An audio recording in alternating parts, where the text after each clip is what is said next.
बात है कि अरविंद केजरीवाल जी की। तो अरविंद केजरीवाल, मैं आपको बतला रहा हूँ, आप देखिएगा ये 17 जनवरी 18 जनवरी में कुछ न कुछ बयान दे देंगे। अब ये है, इसके बाद 3 सम्मन हुए, बोले मैं चुनाव के लिए जा रहा हूँ, मैं विपश्यना जा रहा हूँ, लास्ट वाले बोले कुछ न कुछ ये बहाना बनाते रहें। मैं आपको बता रहा हूँ कि जो भी व्यक्ति होता है, कल्पिट्स होता है, वो थाने जाने पे ईमानदार अगर होता है तो ऐसा नहीं कर। इन्होंने खुद कहा था, मेरी समझ में नहीं आता है, जिस समय ये लोकपाल बिल के लिए कह रहे थे और इन्होंने रामलीला मैदान में बात कही थी, मेरी समझ में नहीं आती जब उनके यहाँ ईडी या सीबीआई जाती है तो क्यों भागते हैं। अगर सही है तो चले जाएं। नमस्कार, स्वागत है आपका। आप देख रहे हैं एसडीबी न्यूज और मैं रानी गुप्ता आपके साथ। शराब घोटाला मामले में ना तो आम आदमी पार्टी की मुश्किलें थमने का नाम ले रही है और ना ही दिल्ली के सीएम अरविंद केजरीवाल की। दरअसल ईडी के द्वारा शराब घोटाला मामले में चौथी बार अरविंद केजरीवाल को समन जारी किया गया है। दरअसल उन्हें 19 जनवरी को हाजिर होने के लिए कहा गया है ताकि वो ईडी के सवालों का जवाब दे सके।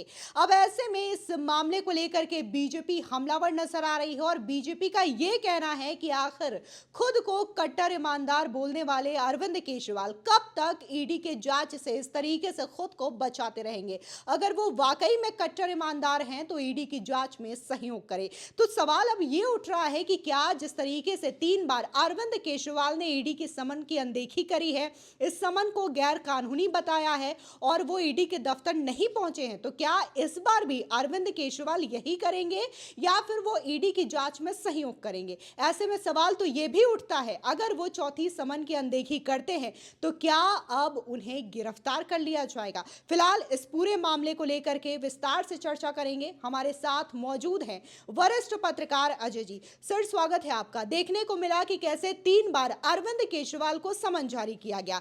वो ये कहते हैं एक तरफ कि मैं कट्टर ईमानदार हूं, जांच में पूरा सहयोग करूंगा, लेकिन वहीं दूसरी ओर अब चौथी बार जो है ईडी समन जारी कर रही है। कभी वो विधानसभा चुनाव का बहाना बनाते हैं, कभी विपश्यना का बहाना बनाते हैं। आपको क्या लगता है कि इस बार वो ईडी की जांच में सहयोग करेंगे या फिर एक बार फिर से कोई नया बहाना बनाएंगे? अगर कोई बहाना बनाते हैं तो क्या ईडी की टीम उन्हें इस बार गिरफ्तार करेगी या नहीं? देखिए, मैं आपको बता दूं, अगर चोर से कहा जाए कि तुम उधर से जा रहे हो, थाने होते हुए चले जाना, तो चोर थाने कभी नहीं जाएगा अगर चोर होगा असली, और अगर चोर नहीं होगा तो तुरंत चला जाएगा। ये एक मोटी सी बात है।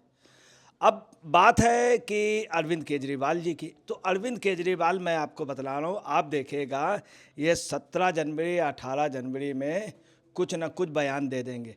समस्या ये है कहीं ये भाग ना जाए, लुकआउट नोटिस तुरंत जारी कर देनी चाहिए। अगर दिल्ली के बाहर जाएं तो इन पे निगरानी रखे, इंटेलिजेंस को निगरानी रखनी चाहिए, क्योंकि ये शख्स ऐसा है कि भाग सकता है।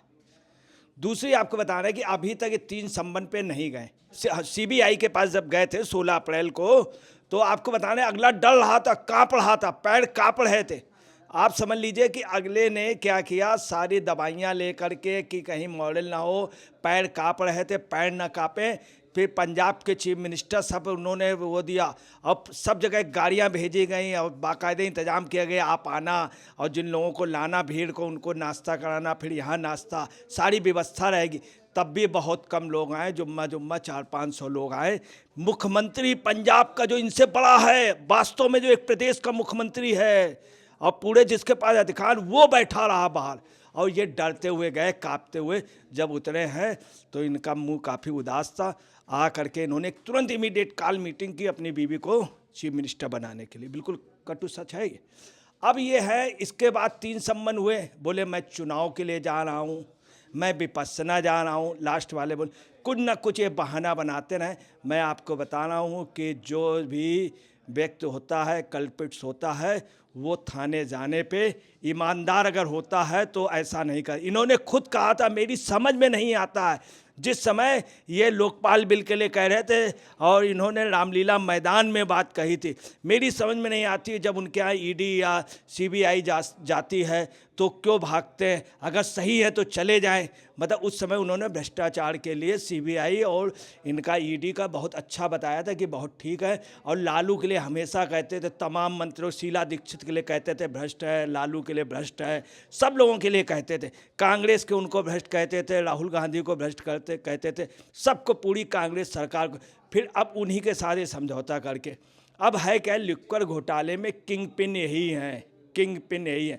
आपको बता रहे हैं कि पूरे देश में मशहूर है, तेरे कूचे से हर शख्स बेआबरू होके निकला, कोई पहला निकला, कोई पहले निकला, कोई बाद में निकला। मगर दिल्ली में मालूम क्या कहा जाता है, दिल्ली में, हरियाणा में, वहाँ जाट लोग गाना कैसे गाते, तेरे कूचे से हर शख्स बेआबरू होके निकला, कोई पहले निकला, कोई बाद में निकला, और मेन जो अपराधी था वो लात मार के निकाला गया। ये पोजीशन हो जाती है। आपको बता रहे हैं, ये वो काम कर सकते हैं जो हरियाणा के डिप्टी चीफ मिनिस्टर ने किया था। एक आपने सुना होगा, जिसने धर्म बदल लिया था और एक जगह शादी कर ली थी। यही बिहार के अब्दुल गफूर ने किया था। और असम में भी एक फर्जी चीफ मिनिस्टर बनाया गया था, 500 वोट से एमएलए चुनाव हो गए थे। आपको बता रहे, ये भी ऐसे कर सकता है, इसे लुक आउट नोटिस, ताकि ये विदेश ना भाग पाए। और आपको बता रहे हैं, ये लोग भाग सकते हैं। तीसरी आपको बता रहे हैं कि पुलिस को एक्शन लेना चाहिए, प्रशासन को एक्शन लेना चाहिए, और कोर्ट में इनके खिलाफ तुरंत दायर कर, इमीडिएट आप सब लिए ऑर्डर हो जाएगा, इनको अरेस्ट कर लेना चाहिए, और अरेस्ट करके इनको असली ठिकाने में भेजना चाहिए।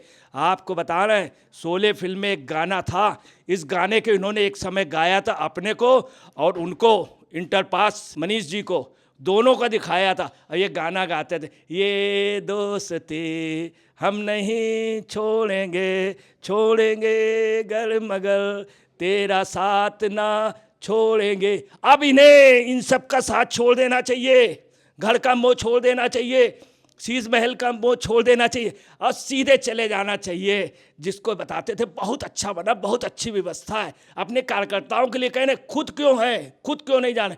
और जनता ने भी इनको बता दिया, इन्होंने कार्यकर्ताओं से जो राय ली है उसमें फर्जी फीडिंग की है। हर कार्यकर्ता ने कहा है कि तुरंत रिजाइन कर दीजिए, और रिजाइन करके सरकार भंग कर दिए, नए चुनाव कराइए, और आप जेल चले जाइए, पाक साफ होकर के बाहर निकलिए, जो दूध का दूध, पानी का पानी हो जाएगा। अगर आप गलत होंगे तो अंदर रहिएगा। अच्छा पत्रकार जी, यहाँ पे ये चीज़ें देखने को मिल रही है कि जब से चाहे वो संजय सिंह हो, मनीष सिसोदिया की गिरफ्तारी हो, या फिर अरविंद केजरीवाल को ईडी का समन आ रहा है, यहाँ पर लगातार आम आदमी पार्टी कहीं ना कहीं ये माहौल बना रही है और इस पूरे शराब घोटाला मामले को फर्जी करार दे रही है। उनका कहना है कि अगर शराब घोटाला हुआ है तो पैसों के लेन देन की बात सामने क्यों नहीं आ रही है, पैसे इसमें अगर आए हैं तो वो कहाँ गए हैं। आखिर जब ये बातें इतनी कही जा रही है आम आदमी पार्टी की ओर से, तो अरविंद केजरीवाल जांच में शामिल होकर के इन बातों को क्लियर क्यों नहीं कर देते। ठीक, आप बिल्कुल ठीक कह रहे हैं। मैं आपको बता रहा हूँ, मैंने 3-4 आत्मसमर्पण देखे हैं। फूलन देवी का आत्मसमर्पण देखा, और सीमा परिहार का देखा। सीमा परिहार का मैंने इंटरव्यू डाला था, किसी भी चैनल में नहीं आया था, उसी के बाद अरेस्टिंग हुई। सीमा परिहार ने कहा भी था कि मैं तुमसे बदला लूँगी, चूँकि मैंने दिखाया था तो फोटो। उसके बाद हम लोगों ने पूछा, ये बताओ दीदी, ये जो माल जो आया था ये सब कहाँ? तो बोले भैया, वो तो जब हम लूट के लाते थे वो बट जाता था, अब तो वो है ही नहीं। बोले कि डकैतों तक में क्या होता, बहुत जल्दी बंटवारा हो जाता, किसी के पास पैसे, ये हम जो पकड़ गए वो इसी उसमें पड़ गए। अगर माल होता तो पकड़े ना जाते, माल सब बढ़ जाता है। ये आपको बता रहे डकैतों का है, यही पोजीशन और डकैतों का रहा। आपको बता रहे बहुत होशियार लोग होते हैं, वो पूछते हैं आप समर्पण तो कर रहे हो, ये अपना अस्त्र दे रहे हो, शस्त्र दे रहे हो, रुपया कहाँ है, रुपया कहाँ है। रुपया वास्तव में होता है क्या, जब खर्च हो जाता है रुपया, लूट का पैसा इतनी ईमानदारी से बटता है, बढ़ जाता। अब कोई आदमी अगर दिल्ली या कहीं पे बॉम्बे में रहता हो, उसके जेब में क्या रुपया निकलेगा? आपको बता रहे भिखारी देने के पास नहीं, ऑटो के लिए 10 रुपये भी आजकल लोग पेटीएम करते हैं, किसी के पास कैश नहीं होता शुरू से। अब कैश कोई रखता नहीं जब से नोटबंदी। ये कह रहा कैश कहाँ बरामद हुई है? अरे ये अपने घर में घुसने तो दें। आपको बताना, ये घर से निकल जाए, कहते हैं तलाशी ले लो, और प्रूफ मिल रहा है कि इन्होंने करोड़ रुपया लिया, और बाकायदे प्रूफ लिया। इन्हीं के पाप की वजह से बहुत अच्छा चीफ मिनिस्टर बेचारा हार गया, उसकी बच्ची का राजनीतिक कैरियर ख़त्म हो गया। तेलंगाना में, और खुद गया नहीं, वहाँ चुनाव नहीं लड़ा, चूँकि जानता था कि वो भी मारा जा रहा, ये भी बुरी तरीके के दुत्कारे जाते हैं और उनका विचारों का। तो आपको बताना ये घोटालेबाजों की गिनीज बुक में लिखा जाएगा, नोट कर लीजिए, गिनीज बुक में लिखा जाएगा इतने बड़े घोटालेबाज की। जो माफिया शब्द इटली का हुआ था, वो माफिया शब्द आज आपको बताने सबसे बड़ा माफिया, माफिया का पहाड़, माफिया का सरदार, माफिया का सरगना वो केजरीवाल है, वो केजरीवाल है। फिलहाल इस पूरे मामले को लेकर के अजय पत्रकार जी ने अपनी राय रखी और कहीं ना कहीं अगर बात हम आम आदमी पार्टी की करें तो उन्होंने लगातार ये माहौल बनाने की कोशिश की है कि ईडी की टीम जो है वो अरविंद केजरीवाल को गिरफ्तार कर लेगी, लेकिन इसके बावजूद अरविंद केजरीवाल जो है वो जेल से ही अपनी सरकार चलाएंगे, जेल में ही वो सीएम पद पर बरकरार रहेंगे। लेकिन इन सब के बीच ये देखने को मिल रहा है कि वो बार बार ईडी के समन को अनदेखा कर रहे हैं। फिलहाल इंतजार है कि आखिर वो ईडी के चौथे समन पर क्या प्रतिक्रिया देते हैं। फिलहाल इस न्यूज़ को लेकर के आपकी जो भी राय हो हमारे कमेंट सेक्शन में जरूर बताएं। धन्यवाद।